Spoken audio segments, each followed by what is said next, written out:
GPS dan fake GPS serta pengaturannya dalam perspektif hukum Indonesia. Assalamualaikum warahmatullahi wabarakatuh. Perkenalkan saya Syamsuddin, mahasiswa Fakultas Hukum, Studi Hukum Ekonomi dan Teknologi, Universitas Al-Azhar Indonesia.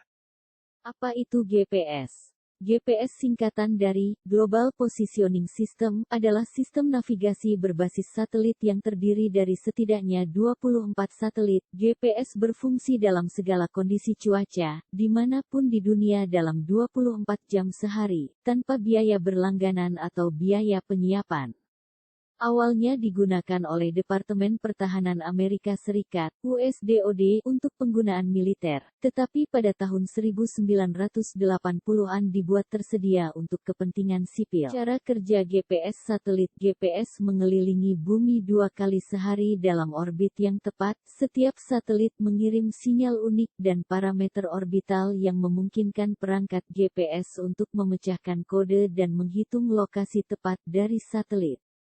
Penerima GPS menggunakan informasi dan trilaterasi ini untuk menghitung lokasi pasti pengguna. Pada dasarnya penerima GPS mengukur masing-masing satelit dengan jumlah waktu yang diperlukan untuk menerima sinyal yang dikirimkan. Setelah posisi Anda ditentukan, unit GPS dapat menghitung informasi lain seperti kecepatan arah, jalur macet dan lancar, jarak perjalanan, jarak ke tujuan, dan lebih banyak lagi. Jumlah satelit GPS saat ini. Satelit GPS di luar angkasa berjumlah sekitar 31 satelit. Satelit tersebut membentuk segmen ruang untuk GPS, mengorbit bumi sekitar 12.000 mil di atas kita. Satelit GPS terus bergerak melakukan perjalanan dengan kecepatan kira-kira 7.000 mil per jam. Penguat roket kecil menjaga setiap satelit terbang di jalur yang benar. Demikian sekilas mengenai GPS. Sekarang kita membahas GPS palsu. GPS fake location merupakan teknologi yang dapat digunakan untuk mengirimkan lokasi palsu pada seseorang.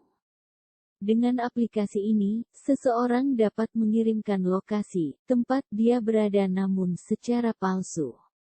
Misalnya, si Indra, seorang driver online, sedang berada di rumah Imei, namun dia tidak ingin lokasinya diketahui istrinya, Nina. Sebagai gantinya Indra mengirimkan lokasi palsu. Macam-macam GPS palsu.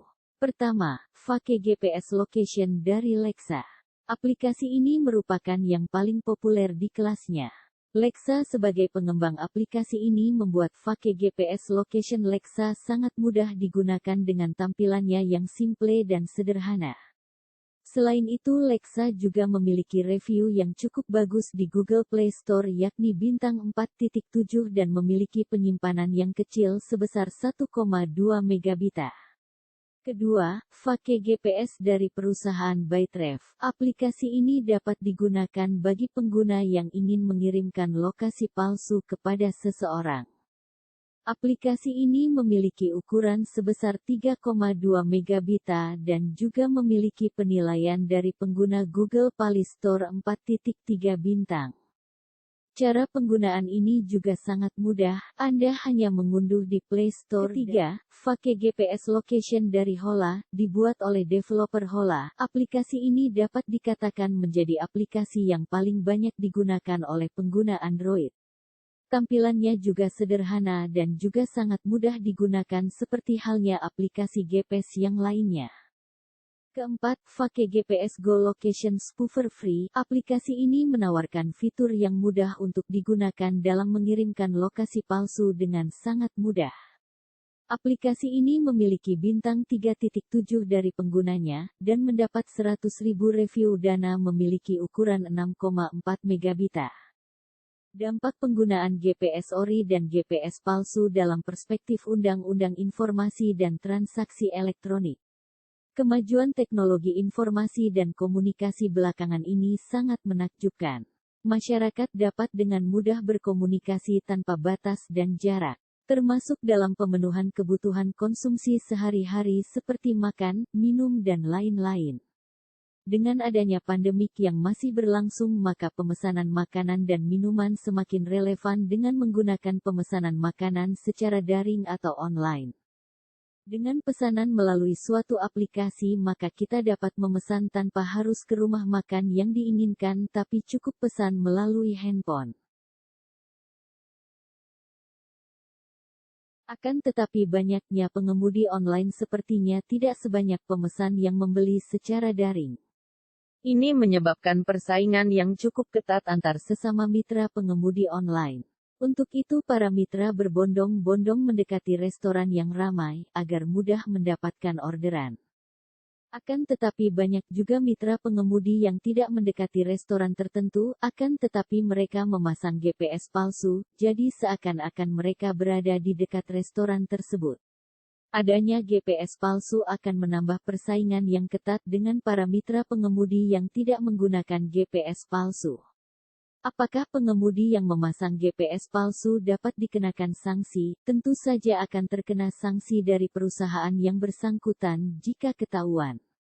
Menurut Undang-Undang Nomor 19 Tahun 2016 tentang perubahan atas Undang-Undang Nomor 11 Tahun 2008 tentang Informasi dan Transaksi Elektronik, Pasal 35 menyatakan, setiap orang dengan sengaja dan tanpa hak atau melawan hukum melakukan manipulasi, penciptaan, perubahan, penghilangan, pengrusakan informasi elektronik dan/atau dokumen elektronik dengan tujuan agar informasi elektronik dan/atau dokumen elektronik tersebut dianggap seoleh oleh data yang otentik. Dengan demikian maka pemakai GPS palsu sudah termasuk dalam kategori kata manipulasi dan kata perubahan dalam undang-undang ini. Akan tetapi bagi sebagian kelompok pengemudi yang menggunakan GPS asli tanpa rekayasa dapat juga melakukan gugatan perdata terhadap pengguna GPS palsu, sebagai langkah penyelesaian sengketa, bahkan juga terhadap developer aplikasi GPS palsu. Sebagaimana Pasal 38 Ayat 1 yang berbunyi, setiap orang dapat mengajukan gugatan terhadap pihak yang menyelenggarakan sistem elektronik dan/atau menggunakan teknologi yang menimbulkan kerugian. Permasalahannya adalah dalam pembuktian, apakah pengemudi yang ori bisa membuktikan kalau dirinya dirugikan atas aplikasi GPS palsu. Ini bukan perkara mudah, karena hakim tidak mudah memutus bersalah seseorang apalagi tanpa pembuktian kerugian yang nyata, bisa-bisa akan digugat balik oleh yang digugat, maka perlu kehati-hatian.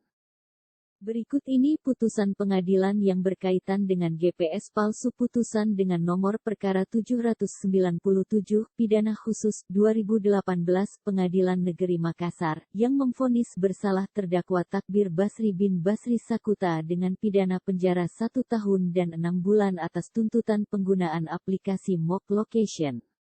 Takbir Basri dengan sadar telah dengan sengaja memasang aplikasi mock location jadi seolah-olah dia sedang bekerja menarik penumpang, akan tetapi sebenarnya dia sedang berada di satu titik saja, demi mendapatkan insentif dari perusahaan Grab.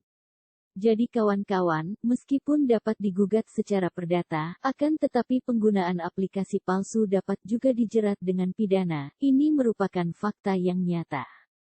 Maka solusi yang baik dari saya adalah marilah kita semua mencari nafkah dengan cara yang baik. Dalam mencari orderan di dunia pengantaran online, teman-teman bisa menggunakan GPS palsu tapi ingat ada sanksinya dalam undang-undang, dan sanksi pemutusan mitra oleh perusahaan yang bersangkutan. Bayangkan kalau perusahaan tempat kita bernaung memutus kemitraan dan menuntut pidana karena kita menggunakan GPS palsu, seperti kasus Takbir Basri, siapa yang akan menafkahi anak istri di rumah?